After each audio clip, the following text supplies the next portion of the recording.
Oh, I'm excited because I feel like we're on the team of the good guys, rounding up the bad guys, and let the CBC take the side of these war crime suspects. Let the CBC take the side of the convicted criminals. They can have that market share. I'm on the side of justice, and I think our Minister of Public Safety, Vic Toews, is also. Thanks for being here for the interview. Thank you. You know what? I think that that there is sort of, Eisenhower had the phrase, the military-industrial complex, for a group of people who are all buddies on that side of the business. I think in Canada there is a media, political, legal complex. It's the CBC, it's the Bar Association, it's left-wing pundits who are all against the safety business. They're against CSIS, they're against the RCMP, they're against our Canadian forces. These are the people who whip up allegations against our troops in Afghanistan. Any smear will do. These are the people who side with Omar Khadr. I got a question for you. When did the legal system become an advocacy group for only one side of the story? The CBA, we talked about them, the Bar Association. Why did they make Omar Khadr a terrorist, their cause célèbre over the last 5 years?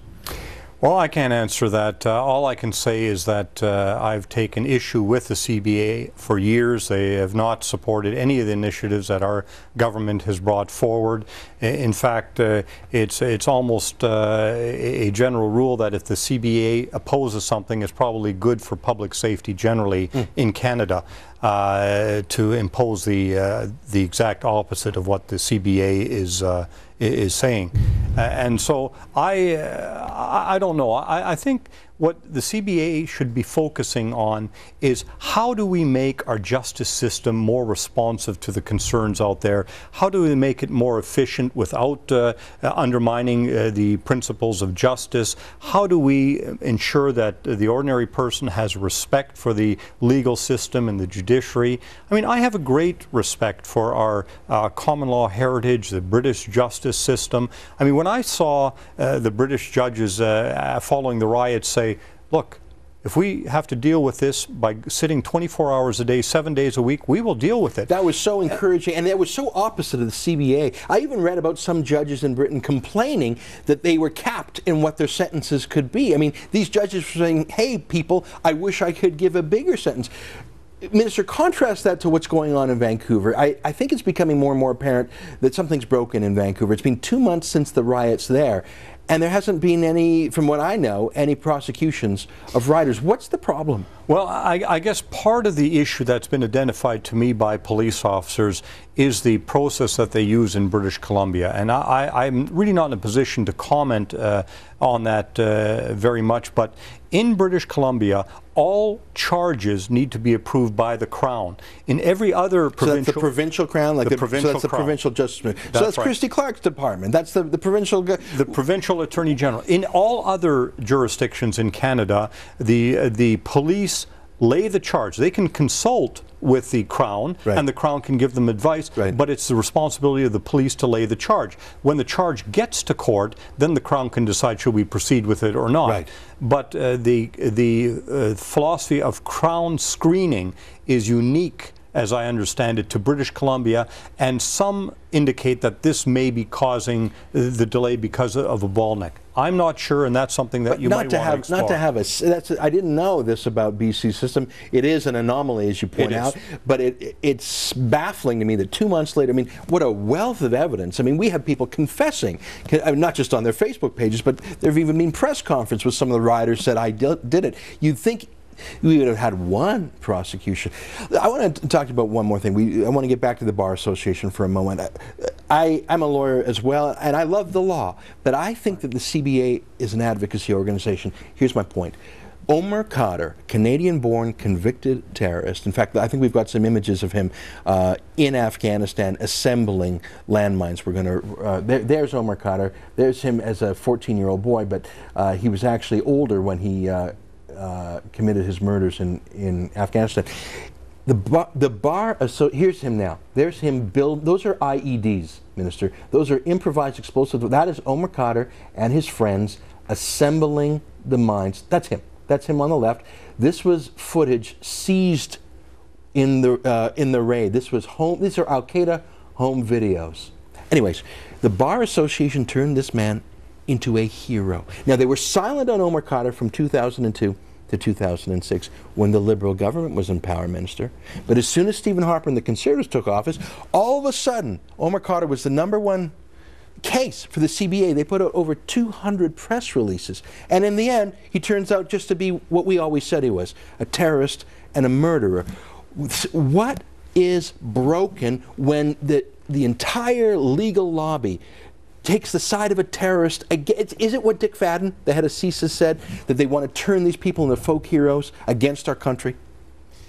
Well, I mean, I can only point out that many of these same individuals are so quick to condemn our soldiers in Afghanistan without a trial, without any evidence, as somehow being war criminals, and yet are so reluctant to make the same kind of accusations about the guys that our soldiers are actually fighting. Our soldiers who are protecting the civilians there, our soldiers who are making sure that schools are being built and kids can go to school and health care delivered. To me, I simply do not understand that agenda. I think very clearly, Ezra, it's a culture gap. I simply stand on one side of the room and I shake my head and say, don't you people understand the reality of what's going on in the world? You know, we have to work with our allies. There are bad people out there in the world, and I'm so thankful that we live in the country we do. I've been asking you friendly questions because I've supported so much of what you've been doing. I got a tough question for you now. This same Omar Khadr terrorist, the one who confessed to murdering a U.S. medic, being a terrorist, he cut a plea deal in the United States that Canada sort of gave a green light to. He would serve 1 year in Guantanamo Bay, and then on October 13th of this year, just 10 weeks from now, 2 months from now, he can apply to be transferred back to Canada under a law called the International Transfer of Offenders Act. And under our parole system, I think he might be out quickly. Has Omar Khadr filed his transfer papers with you yet? Do you know if this has come across your desk? I can't comment on any specific case like that. Omar Khadr is a Canadian citizen and he can make that application like any other citizen. There are certain criteria in the Act. It's an Act, in fact, that we are looking to amend to ensure that people who remain a danger to Canada specifically do not return. But under the present law, if a Canadian citizen imprisoned abroad makes that application, that is something that the Public Safety Minister considers personally, and that's all I can say. I want to ask you one more question on this matter, and I understand you cannot comment on a case that will be before you, and as I likely think it will be. When Omar Khadr, if he does make an application, would you let the public know, or is it a secret process? Would the public know that his application is being made? I don't know what limitations there are on me. Of course, the applications that are done now on a regular basis, and I do them on a weekly basis, these matters come before me. I discuss these with my staff, with the experts in the department. Those have never become a public process. They're either rejected or approved.